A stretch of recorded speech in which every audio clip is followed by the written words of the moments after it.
पतरस का तिरस्कार करना। हमने देखा है और हमने पढ़ा है कि कैसे कि बहुत सारे लोग यीशु मसीह के पीछे चलना चाहते थे, बल्कि वो उस दाम को नहीं देना चाहते थे जो यीशु मसीह के पीछे चलने के लिए देना पड़ता है।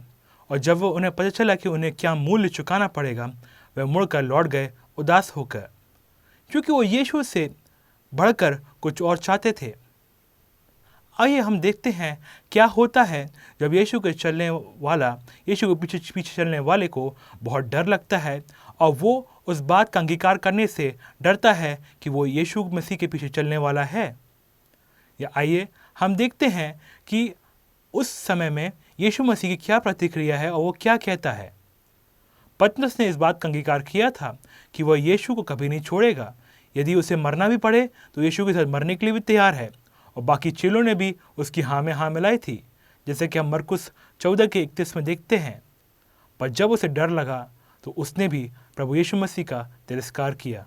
पिछले पाठ में हमने देखा कि अनानास, जो कि पुराना मुख्य याजक था, उसके घर पर क्या घटना हो रही है। अनानास, जैसे कि हम जानते हैं, कैफस का ससुर था। कैफस जो कि उस समय का महायाजक था। जब अनानास यीशु मसीह से सवाल जवाब कर रहा था, नीचे आंगन में एक दूसरी ही घटना चल रही थी। हम देखते हैं कि वहाँ पे एक आग जलाई गई थी जहाँ लोग बैठकर आग को ताप रहे थे। वहीं पे पतरस भी बैठा हुआ था और हम देखते हैं कि एक सेवक लड़की, जो हो सकता है शायद दरबान हो, उसने पतरस को देखा और ध्यान से उसे देख के कहा कि तुम भी यीशु मसीह जो नासरीन से है उसके साथ में थे। और हम देखते हैं कि पतरस ने इस बात से इनकार किया और कहा कि मैं नहीं समझ पा रहा हूँ कि तुम क्या कह रहे हो, और वो बाहर के दरवाजे की तरफ चला गया। हम देखते हैं कि वो सेवक लड़की ने पतरस को एक नासरीन के रूप में पहचाना था, क्योंकि उन लोग को पता था कि नासरीन लोग अलग हैं। वो उसको यीशु मसीह के पीछे चलने वाले के रूप में पहचान रही थी। लेकिन हम देखते हैं कि पतरस ने इस बात से इनकार किया। और हम देखते हैं कि जो सेवक लड़की थी, हो सकता है वो सबसे कमज़ोर थी। उसके पास ना ही उतनी सामर्थ थी, ना ही वो स्तर था कि वो उसके बारे में कुछ कर पाती। फिर भी पतरस उस बात से भी डर रहा था कि वो यीशु मसीह को जानता भी है, और वो कह रहा था कि मैं समझ नहीं पा रहा तुम क्या बोल रहे हो, मैं तो बाहरी व्यक्ति हूँ।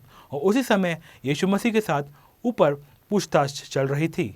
हम यहाँ देखते हैं कि पतरस एकदम अचंभित था और वो कह रहा था कि वो यीशु मसीह के साथ कभी था ही नहीं, वो तो जानते ही नहीं कि यीशु मसीह कौन है। और हम जानते हैं कि यीशु मसीह उनका गुरु था और वो यीशु मसीह ने उन्हें पहले चुना था।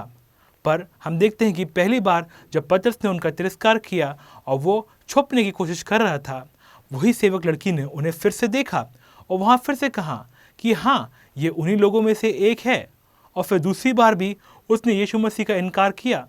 वो बात को भूल गया जो उसने गतसमनी के बाग में कही थी कि वह यीशु मसीह को नहीं तिरस्कार करेगा, यहाँ तक कि उसे मृत्यु भी करनी पड़े। लेकिन यहाँ पे हम देखते हैं कि वो सेवक लड़की की सच्ची गवाही को झुटला रहा है। उसी समय हम देखते हैं कि अनानास के सामने वह मसीहा की गवाही ले रहे थे और कह रहे थे कि क्या तुम मसीहा हो। और वहाँ पे यीशु मसीह इस बात को नकार नहीं रहा था, बल्कि इस बात को कबूल कर रहा था कि हाँ, वो मसीहा है। यहाँ पे हम दो पहलुओं को देखते हैं कि दो गवाहियाँ हैं, और एक जन उसे सच मान रहा है और एक जन उसका तिरस्कार कर रहा है। और कुछ देर बाद हम देखते हैं कि कुछ व्यक्ति जो वहाँ खड़े थे, उनमें से एक ने पतरस को देख के कहा कि सच में तुम वही हो, तुम एक गलीली हो, क्योंकि तुम्हारी बोली से हमें पता लगता है। मरकुस 14:66-70। गलीली लोग की बोली एक अलग प्रकार की बोली थी, जिसके कारण उन्हें पहचाना जा सकता था, और वहाँ यहूदी समाज में उसको पहचाना जाना बहुत ही आसान था। और हम देखते हैं कि यूहन्ना की पत्री में इस प्रकार बताया जाता है कि महायाजक का नौकर, जिसका नाम माल्कियस था, जिसका कान पतरस ने काटा था, उसका एक रिश्तेदार भी वहाँ पे था, और उसने पतरस को वहाँ बाग में भी देखा था। यूहन्ना 18:26। और हम देखते हैं कि इस बात के बाद पतरस अपने आप पर शराब बोलने लगा और चिल्लाने लगा और इस बात की कसम खाने लगा कि मैं तो इस व्यक्ति को जानता ही नहीं हूँ, तुम किस बारे में बात कर रहे हो। और जैसे ही पतरस ने तीसरी बार तिरस्कार किया और मुर्गे की दूसरी बांग हुई, और जैसे ही मुर्गे की दूसरी बांग हुई, उसे उस बात का स्मरण आया कि जो प्रभु यीशु मसीह ने उससे कही थी कि सुबह मुर्गा इससे पहले कि 2 बार बांग दे, तू मेरा तिरस्कार 3 बार कर चुका होगा। और इस बात को स्मरण करने के लिए वह बहुत कड़वाहट से रोया और रोते रोते वहां से चला गया। मरकुस 14:71 और 72।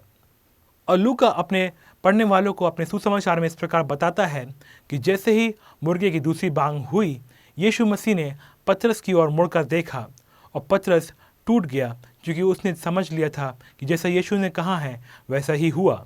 लूका 22:61। पतरस के बाद 3 बार मौके थे कि वो परमेश्वर के साथ अपने रिश्ते के बारे में गवाही दे, लेकिन तीसरी बार भी वो विफल रहा। और जब पतरस ने देखा कि मुर्गे ने बांग दी है, उसे याद आया कि परमेश्वर यीशु मसीह ने उसे क्या शब्द कहे थे और वह फूट फूट के रोया। वो उस घर से वहाँ से उस समय भाग गया, इस बात को आभास करते हुए कि उसने क्या गलती की है। उसने अपने सबसे करीबी दोस्त को ज़रूरत के समय पर छोड़ दिया है और इस बात ने उसे बहुत दर्द दिया। और यहाँ पे हम देखते हैं कि यीशु के सवाल पूछे जाने पर भी वो किसी प्रकार का चिन्ह नहीं दे रहा था ताकि वो बता सके कि वो मसीहा है, किंतु बाहर हम देखते हैं कि पतरस जो चीज़ कह रहा था, जो अंगीकार नहीं कर पा रहा था, वो सत्य हो रहा था, जैसा कि यीशु मसीह ने बताया। अगुओं को ये सब नहीं पता था, लेकिन ये सब परमेश्वर की योजना के अनुसार था। ये कहानी इसलिए महत्वपूर्ण है क्योंकि ये हमें बताती है कि किस प्रकार डर एक विश्वासी के ऊपर हावी हो जाता है। और इसी प्रकार हम देखते हैं कि किंतु पतरस यीशु को जानता था, फिर भी उसने परमेश्वर यीशु मसीह का तिरस्कार किया। बाद में उसने पश्चाताप किया और वो वापस यीशु मसीह के साथ वो रिश्ते को साझा कर पाया। इस कहानी का मुख्य सत्य ये है कि पतरस ने यीशु मसीह का 3 बार तिरस्कार किया, पर यीशु मसीह फिर भी उससे प्रेम करता था और यीशु मसीह ने उसे माफ़ करके अपने प्रेम में उसे फिर भी अपना लिया। आइए इस पाठ की अब समीक्षा करते हैं। जब यीशु मसीह के साथ प्रश्न चिन्ह हो रहा था, तो पतरस के खिलाफ क्या आरोप लगाया गया?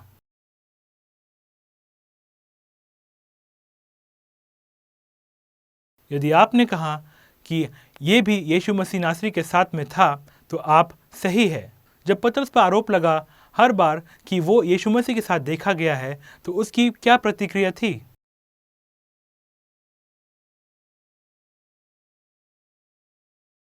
यदि आपने कहा कि उसने कहा कि मैं तो समझ भी नहीं पा रहा हूँ, ना मैं जानता हूँ कि आप क्या बोल रहे हैं, तो आप सही हैं। तीसरी बार प्रभु यीशु मसीह का इनकार करने के बाद पतरस के साथ क्या हुआ?